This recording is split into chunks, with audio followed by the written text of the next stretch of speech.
Bien, buenas tardes. Disculpen la demora. Ah, Vamos a proceder a presentar la pantalla. ¿Me confirman si se puede ver?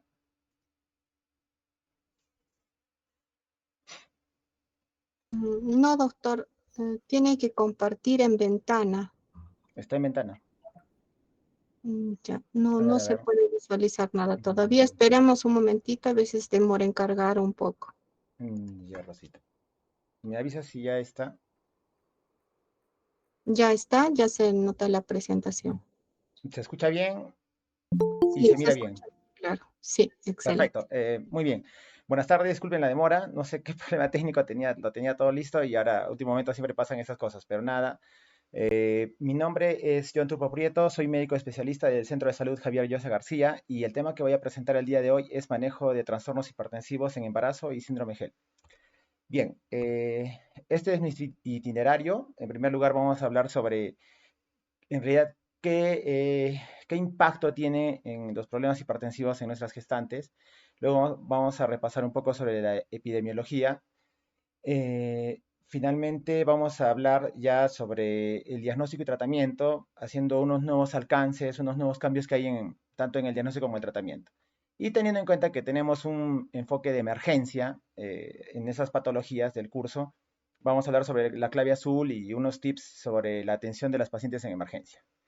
Bien, como conflicto de interés, antes quisiera mencionar que soy speaker de Tecnofarma, para que no haya ningún inconveniente. En primer lugar, el impacto de los trastornos hipertensivos. Este es un mapa del impacto de preeclampsia en el año 2019, en el que se puede ver que hay una gran prevalencia de la enfermedad en países de Latinoamérica, a nivel de Asia, África, bueno, ya ni les cuento, África termina volando, y en términos generales podríamos decir de que de cada 10 pacientes 10 de cada 10 gestantes, una de ellas va a presentar un problema hipertensivo del embarazo. Estamos acostumbrados a creer que todo es preeclampsia, pero en realidad no es así. Eh, ¿Cuál es el problema de los trastornos hipertensivos en el embarazo? Ya harto sabido es que está asociado a muerte materna, infarto de miocardio, y para resaltar aquí en la tabla el hecho de que no solamente la preeclampsia está asociada a muerte materna, sino también los otros tipos de hipertensión del embarazo, como hipertensión crónica sobreagregada. La misma hipertensión gestacional también incrementa el riesgo de infarto al miocardio en las pacientes que son atendidas en emergencia. Asimismo, enfermedad cerebrovascular, miocardiopatía periparto. El impacto también a nivel del recién nacido, tenemos restricción de crecimiento fetal, muerte fetal y parto prematuro. De nuevo, para resaltar que no solo la preeclampsia es la que está asociada a estas complicaciones, sino también los otros tipos de trastornos hipertensivos. También podríamos pensar de que cuando termina el embarazo y termina la preeclampsia ya está todo ok. Un concepto totalmente erróneo. Los últimos estudios han demostrado de que el hecho de que una paciente tenga algún trastorno hipertensivo durante el embarazo incrementa su riesgo cardiovascular durante toda la vida, al resto de su vida. Y esto es algo que tenemos que remarcarle muy bien a la paciente, tanto enfermedad coronaria, insuficiencia cardíaca, estenosis aórtica, regurgitación mitral, etc. Aquí, por ejemplo, en este estudio, nosotros podemos ver de que el solo hecho de que una paciente haya tenido un problema de trastorno hipertensivo durante el embarazo va a incrementar su riesgo comparado con una paciente que no ha presentado preeclampsia, más allá de obesidad o algún otro riesgo metabólico. ¿Qué tal nos va aquí a nivel de Perú? ¿Qué podríamos decir? Doctor, Sí, se fue su presentación. eh, Hace unos 5 segundos se fue la presentación. perdón. ¿En cuál me quedé? Rosita, ¿me puedes decir aquí? Sí, en la última presentación. Ok, entonces lo que aquí estábamos mostrando era el hecho de que el haber presentado un episodio de preeclampsia o algún trastorno hipertensivo, que luego ya los vamos a revisar, incrementa el riesgo de una paciente sobre aquella que no ha presentado algún problema hipertensivo durante su embarazo.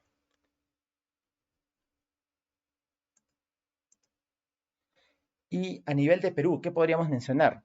Que la gran mayoría de muertes maternas están dadas por esa combinación letal de preeclampsia y hemorragia obstétrica. ¿Sí? A nivel de Perú podemos ver de que desde el año 2012 hasta la actualidad, podríamos decir que van 50-50. Pero esta es la estadística interesante a nivel de Arequipa. A nivel de Arequipa en azul nosotros podemos ver de que la preeclampsia es la principal causa de muerte materna sobre las hemorragias de posparto. Por lo que, si algo nosotros deberíamos atender muy bien es a las pacientes que presentan algún trastorno de hipertensión durante su gestación. Y aquí el primer consejo que debemos tener en cuenta. La preeclampsia no es leve, no hay preeclampsia que sea sutil, que no va a afectar a la paciente o a su bebé. Toda preeclampsia siempre debemos pensar que es potencialmente grave y que en cualquier momento puede descompensar al bebé. Y lo que ya sabemos es que no tenemos un tratamiento, no hay algo que podamos darle a nuestra paciente para curar la preeclampsia. Lo único que nosotros podemos hacer es terminar el embarazo y aminorar el impacto que pueda tener la enfermedad sobre la gestante y su producto. Por lo tanto, nuestro objetivo primordial para atender a estas pacientes es proteger a la madre con un mejor resultado perinatal. Entonces, y en realidad, como podemos ver en la diapositiva, la preeclampsia es exactamente esto, una tormenta que puede rápidamente llevar la vida de la madre o de su bebé.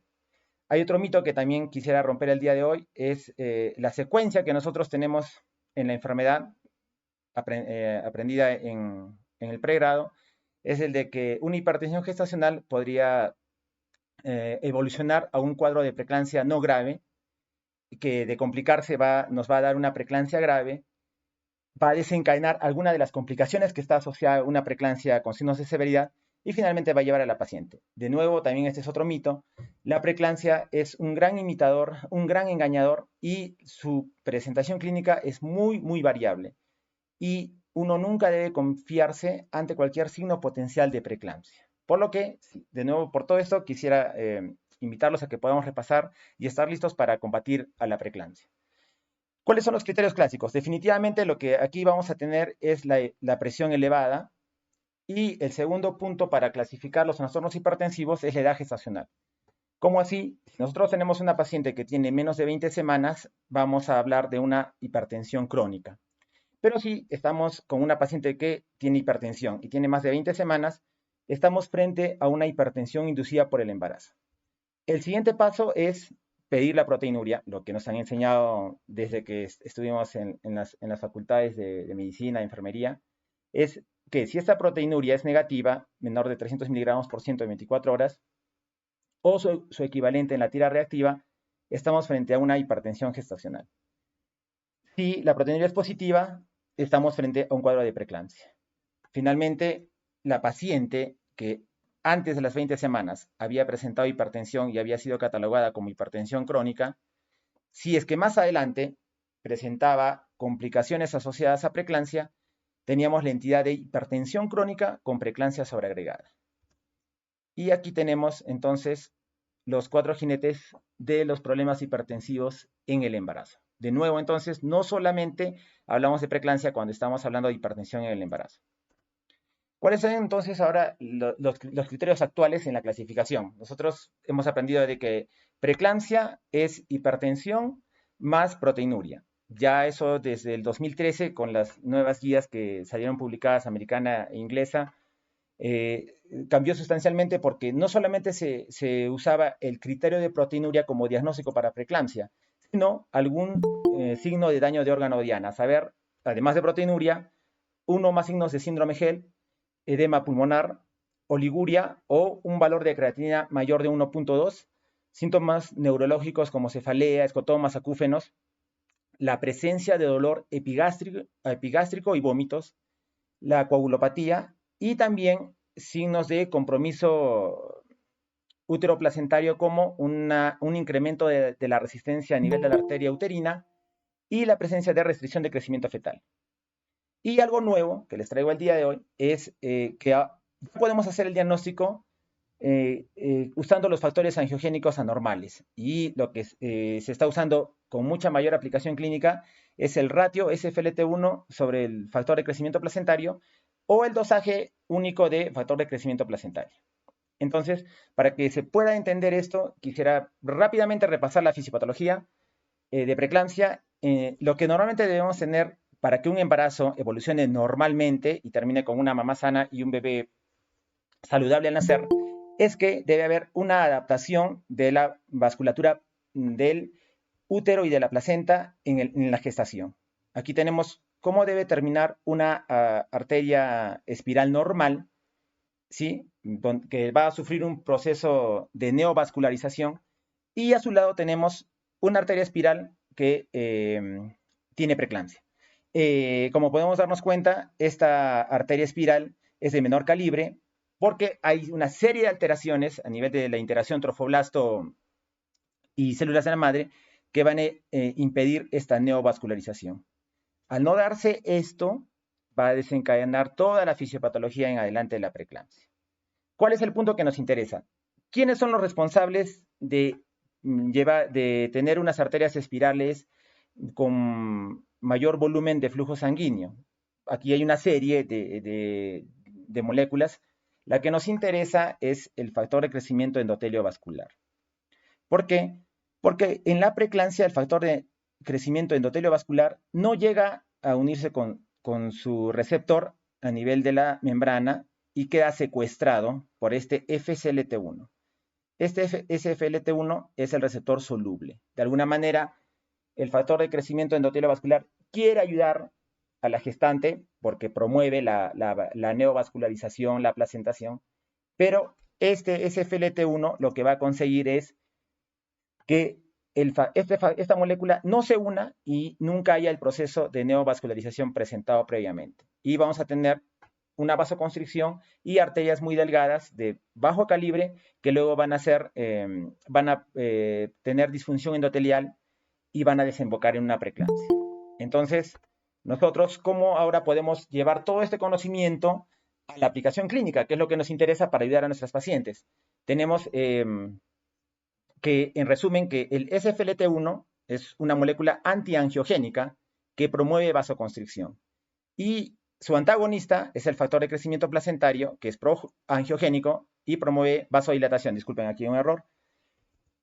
Y en un embarazo normal, con una placenta normal, con una presión normal de la madre, con una resistencia periférica vascular normal de la mamá disminuida, vamos a tener que el SFLT1 está disminuido y el factor de crecimiento placentario va a estar incrementado. Obviamente, eso es lo que debe ocurrir.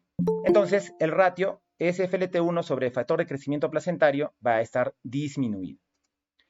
En su contraparte, en la preeclampsia, lo que nosotros vamos a tener al darse la isquemia placentaria, una presión y una resistencia materna aumentadas, vamos a tener que el SFLT1 está incrementado, ¿ya?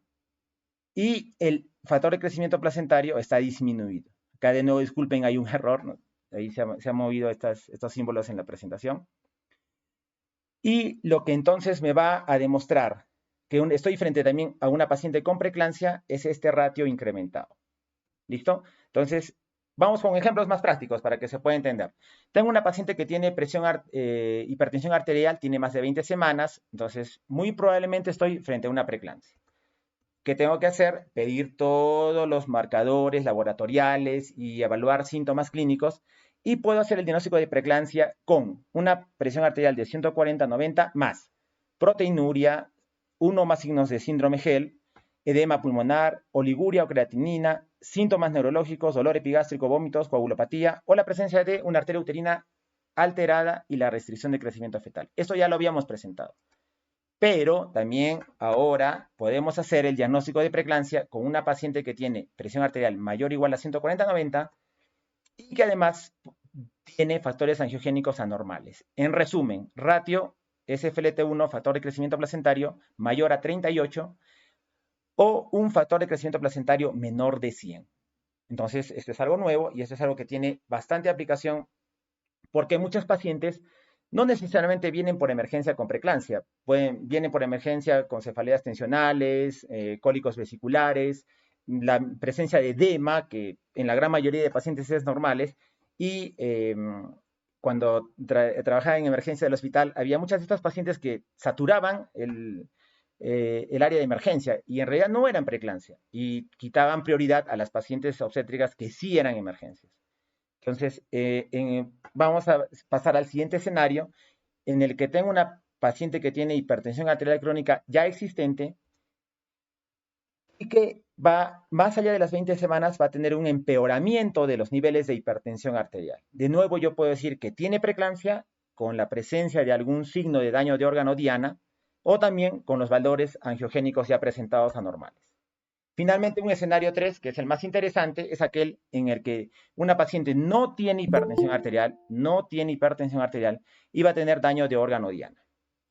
Y además debería tener alteración de los factores angiogénicos anormales. De nuevo, nuestro radio es FLT1 sobre el factor de crecimiento placentario más 85. Si es que tiene más de 34 semanas, se utiliza como punto de corte más de 110 y el factor de crecimiento placentario menos de 100. En resumen, entonces, aquí tenemos que un ratio de factor angiogénico-antiangiogénico menor o igual de 38 me va a descartar la preeclampsia. ¿Qué tengo que hacer? Hacer seguimiento, dependiendo de la paciente, en 1 a 4 semanas. Donde nos quedamos en el aire, por así decirlo, es en resultados que están entre 38 y 85, donde lo recomendable es hacer una revaloración en una semana. Y si tengo un valor más de 85, o 110 en una paciente que tiene más de 34 semanas, lo que está indicado es la hospitalización y el seguimiento del cuadro porque estamos frente a una preeclampsia.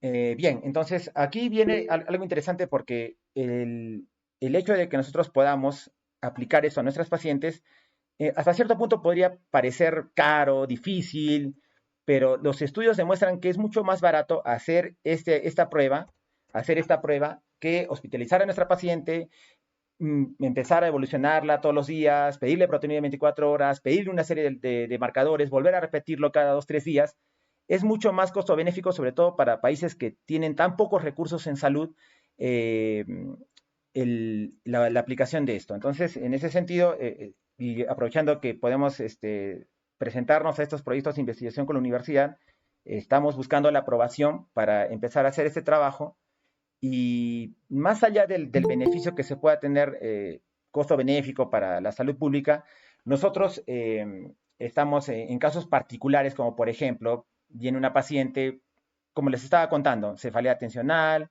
o cólico vesicular, o edemas, y ya la hospitalizamos y la tenemos ahí 3, 4, 5 días. Al final los resultados probablemente van a salir normales en la mayoría de casos, pero la propuesta es, le haces los angiogénicos y te sale que no es preeclampsia. Entonces, chau, esa paciente se va a su casa tranquila y ya no le quita la prioridad a otra paciente que debería estar hospitalizada y atendida por una verdadera emergencia.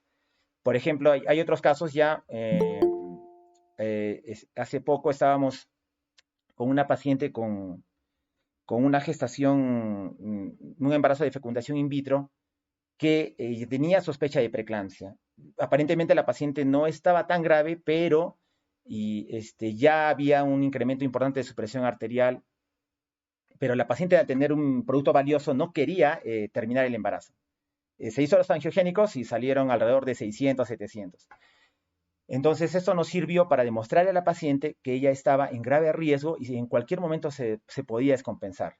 Y luego de eso, siendo convencida, procedió a la terminación del embarazo, incluso presentando cuadro grave de preeclampsia grave. Bien, entonces, siguiendo entonces con nuestra premisa de que la preeclampsia es una tormenta y nunca deberíamos pensar que es leve, nuestro primer objetivo debería ser la máxima detección, que no se escape ninguna paciente con preeclampsia. Y por lo tanto, vamos a tener que siempre monitorear a nuestros pacientes en cuanto a presión arterial, buscar algún compromiso de órgano diana y gracias al avance de la medicina actualmente tenemos estos factores angiogénicos. Bien, en cuanto a nuestro primer objetivo, identificar preeclampsia grave, lo primero es saber cuándo una paciente tiene preeclampsia grave. Y aquí un recuerdo, hablamos de preeclampsia grave o con signos de severidad cuando una paciente tiene una presión arterial mayor o igual a 160-110, cuando tiene proteinuria, aunque este criterio ya está dejando de lado, la presencia de dolor de cabeza, escotomas acúfenos, dolor abdominal superior, oliguria, la presencia de eclampsia y todos los marcadores de órgano diana, ¿no? Creatinina elevada, trombocitopenia con unas plaquetas menos de 100.000, transaminasas elevadas, restricción de crecimiento fetal, edema pulmonar y sobre todo cuando estamos frente a una paciente que tiene menos de 34 semanas, ¿no? Esto no ha cambiado, ¿no? Bien, y nuestro segundo objetivo es saber finalizar la preeclampsia en el momento de máximo equilibrio. Hemos mencionado de que la única cura de la preeclampsia es terminar el embarazo. Por lo tanto, el escoger el momento ideal para terminar un embarazo debería ser aquel en que la madre y su bebé no van a ser tan perjudicados, ¿no? Esto a veces es un poco difícil en nuestra realidad en la que no tenemos muchas incubadoras o la logística suficiente para atender a nuestros recién nacidos. Por eso mismo, con mayor razón, deberíamos escoger el mejor momento para evitar también complicaciones de la prematuridad de nuestros bebés. Bien, eso es como introducción, una actualización rápida sobre el diagnóstico de preeclampsia. Y ahora un poco más sobre el tratamiento y, bueno, qué es lo que más nos gusta en emergencia, ¿no? ¿Qué es lo que se ha visto en la atención de las pacientes? Que a veces subestimamos la presión. Viene una paciente con 130/80, 135/90 y le volvemos a tomar y luego tiene 130/85 y decimos, creo que ya no es preeclampsia y nos confiamos. No cometamos ese error. Nunca subestimemos el problema. El otro inconveniente que se presenta es dar la alarma tardía. A veces hospitalizamos a la paciente y decimos, no, creo que no es preeclampsia y la paciente se va complicando, ¿no? Y los otros problemas son la falta del conocimiento del protocolo y la falta de comunicación en equipo. Eso también es muy importante. Debe haber una capacitación permanente y pruebas en vacío, prácticas de simulación entre los equipos de salud que atienden a los pacientes, ¿no? De repente puede ser que las licenciadas de enfermería, a las que felicito por la realización de este curso, están muy actualizadas en las emergencias, pero el resto del personal no. Entonces, al final es lo mismo que nada, porque la atención en salud es un trabajo en equipo. Y finalmente, no revisar los eventos centinela. La idea de revisar alguna complicación, alguna morbilidad materna extrema grave o una muerte materna, Dios no lo quiera, es sacar lecciones para no volver a repetirlas. La idea no es acusar a alguien, ser juez de alguien, sino revisar qué pasó en la atención de esa paciente para que esos errores no se vuelvan a repetir. Hay una serie de estrategias y en obstetricia nosotros tenemos las tres claves. En la anterior presentación, el doctor Santos nos explicó muy bien sobre la clave roja y estas claves fueron elaboradas por un ginecólogo peruano, que es un orgullo, el doctor Raúl Arroyo, y a mí me toca hablar sobre la clave azul. Ojo que algo también interesante es que la clave azul no es los medicamentos que utilizamos para atender a las pacientes con problemas hipertensivos, ni tampoco son las pruebas de laboratorio, ¿no? A veces, por ejemplo, me acuerdo, a veces había supervisiones en los establecimientos de salud y decían tener listo la clave azul. Entonces, llevábamos la caja de medicamentos y decíamos, esta es la clave azul. Pero nos decían, esa no es la clave azul es cómo su equipo de salud está preparado para atender a la paciente con preeclampsia o trastorno u otro trastorno hipertensivo.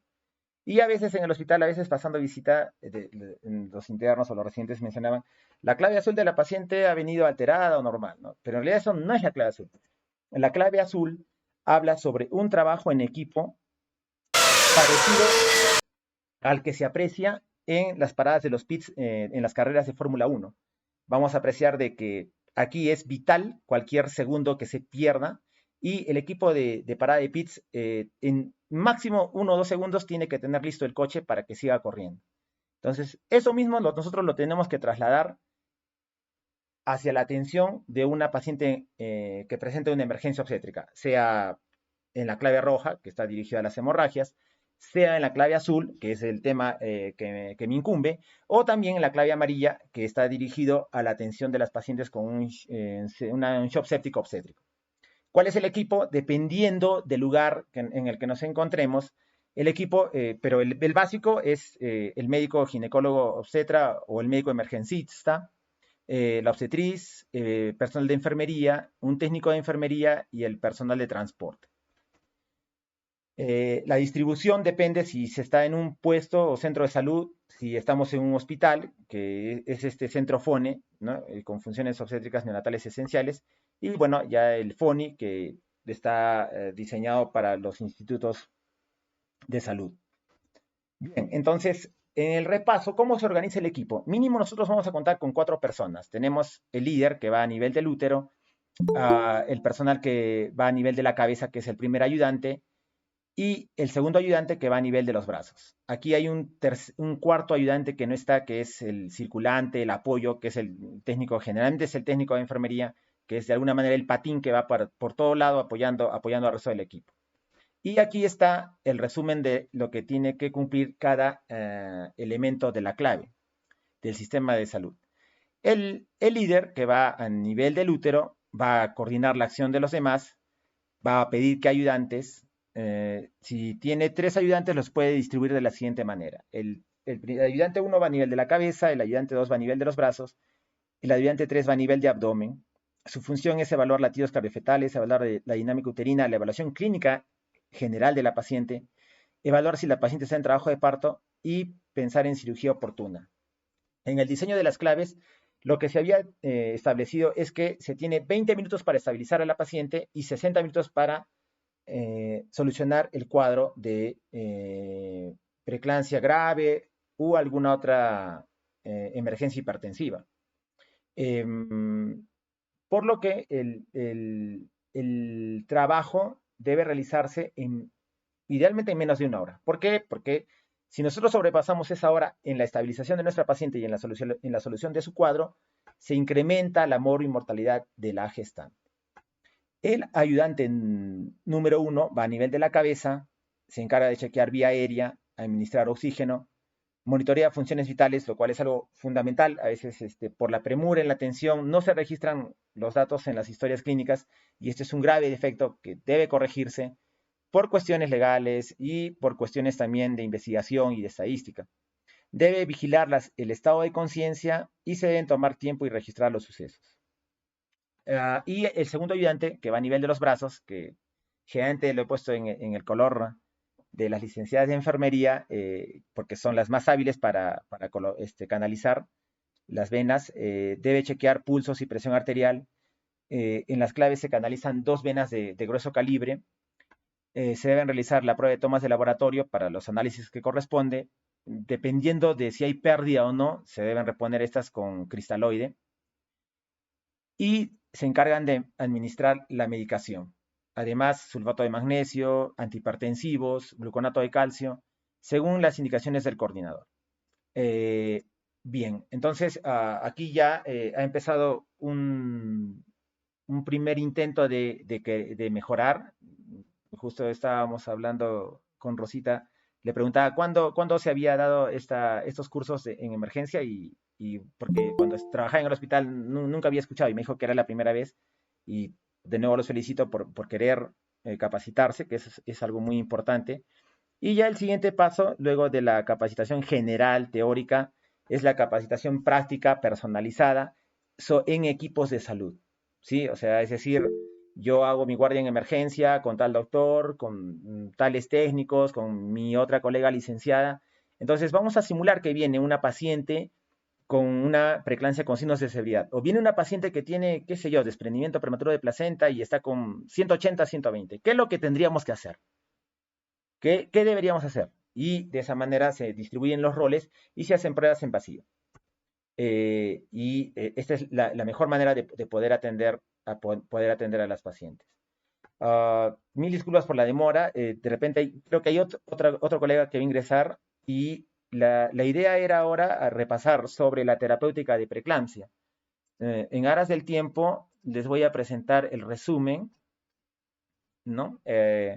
Porque también me parece que ya nos estamos excediendo del tiempo, que lo tengo aquí, que es lo importante. En el manejo de la preeclampsia, nuestros objetivos, ¿cuáles son? Evitar la hipertensión, No, no está presentando nada. tampoco. Se, se- otra vez se salió. No sé qué ha pasado con mi laptop. A ver, otra vez presentar, ventana. ¿Me confirma si se puede ver, Rosita? No, ahí sí, sí, ya se nota. Bien, entonces, para no ya saturar mucho, porque al final en una presentación uno atiende los primeros 15, 20 minutos y luego ya se olvida, o ya no disminuye la capacidad de atención. Para terminar, lo que quisiera presentar es un resumen de lo que nosotros tenemos que tener en cuenta para el manejo de la paciente con preeclampsia. En primer lugar, nuestro objetivo, si bien es cierto, es bajar la presión, no es normalizarla completamente. Los rangos de presión que se recomiendan actualmente son diastólica de 90 a 105 y una sistólica de 140 a 155. En cuanto a administración de líquidos, debemos tener mucho cuidado entre no sobrehidratar a nuestra paciente por el riesgo de edema pulmonar, pero tampoco que haya problema de oliguria o injuria renal. Por lo tanto, los volúmenes que se deben indicar deberían ser menos de 500 mililitros cada 6 horas, un control estricto de diuresis que a veces se nos pasa, y control de peso y la saturación de oxígeno. Algo que también se nos está olvidando es el uso de heparina de bajo peso molecular. Dependiendo de los factores de riesgo, la mayoría de pacientes gestantes con preeclampsia u algún otro problema hipertensivo deberían ir a tratamiento con heparina. Deberían recibir tratamiento profiláctico con heparina. Y las pacientes de posparto, todas ellas deberían recibir heparina por 10 días. Entonces, esto es algo que nosotros también nos estamos olvidando de realizar y es algo que debemos tenerlo en cuenta. El tratamiento con sulfato de magnesio, la utilidad del sulfato de magnesio es la prevención de la eclampsia. Y las dosis de ataque y de mantenimiento son las mismas, tener en cuenta de que idealmente deberíamos dosar el magnesio, lo cual para nuestra realidad es bastante difícil, pero siempre debemos hacer un seguimiento clínico de nuestra paciente, evaluar los reflejos, evaluar la frecuencia respiratoria, evaluar la diuresis y, de ser el caso, ante una intoxicación, administrar el antídoto gluconato de calcio. Y un poco ya sobre síndrome Gel, que en realidad va dentro del manejo de las pacientes que tienen una preeclampsia grave. Aquí lo que vamos a tener en cuenta, y también esto rápidamente lo iba a presentar, vamos a...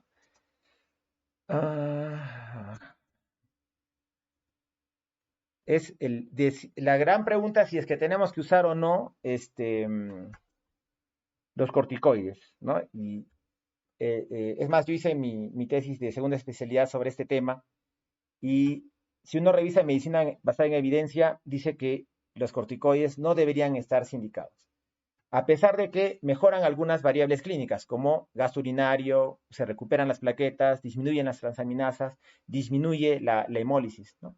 Pero los estudios y medicina basada en evidencia lo demuestra, no hay en realidad un impacto clínico, no cambia la injuria renal, no cambia el edema pulmonar, no mejora el hematoma subcapsular hepático, no mejora la muerte o complicación severa, ¿no? El tratamiento que se propone es dexametasona 10 miligramos cada 12 horas, pero la idea es ahora hacer un razonamiento. Si bien es cierto, medicina basada en evidencia te dice que no, a nosotros sí nos podría ayudar en nuestra realidad en la que no tenemos unidades de cuidado intensivo obstétrico, el hecho de administrar la dexametasona para mejorar nuestras plaquetas, porque precisamente la plaquetopenia es uno de los agravantes que finalmente puede terminar en coagulación intravascular diseminada y muerte materna. Y para nosotros la dexametasona es un medicamento accesible, de bajo costo. Bien, entonces de nuevo el resumen, manejar presiones entre diastólicas de 90 a 105, sistólicas de 140 a 155, no ser botarates con los líquidos, no sobrehidratemos, no hinchemos a nuestra paciente de líquido, restricción de fluidos máximo 2 litros al día, usar heparina de bajo peso molecular si tenemos factores de riesgo y todas aquellas que ya han tenido su parto se debe usar el sulfato de magnesio y hacer una vigilancia cada 1 a 3 días para ver si se presenta el síndrome Gel. Y de ser el caso, y esto lo remarcamos, es aplicación de corticoides pero en forma empírica, ¿no? Y sobre esto sí podemos discutir, ¿no? Entonces, Doctor, disculpe, ya es hora. ok, listo. Entonces, si hubiera alguna pregunta.